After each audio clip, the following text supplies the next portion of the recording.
तालुक्यातील केराळा येथील शेतकऱ्याने कर्जाला कंटाळून गळफास घेऊन जीवन संपवलं। गळफास घेण्यापूर्वी त्याने व्हॉट्सअपवर गुड बाय जिंदगी अशा आशयाचा मजकूर स्टेटसला ठेवल्याचं समोर आलं आहे। अधिक माहिती अशी की केराळा येथील गोकुळ विठ्ठल दारुंटे वय वर्ष 29 या युवा शेतकऱ्याने कर्जाला कंटाळून बुधवारी दुपारी व्हॉट्सअपवर गुड बाय जिंदगी अशा आशयाचा मजकूर स्टेटसला ठेवून गळफास घेऊन जीवन संपवलं।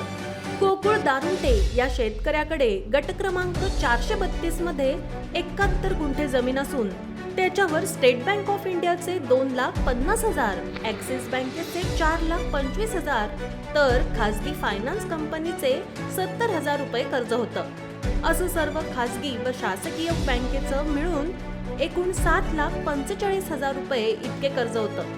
यापैकी ॲक्सिस बँकेच्या कर्जाचे काही हप्ते गोकुळ यांनी भरले आहेत तर काही थकीत आहेत।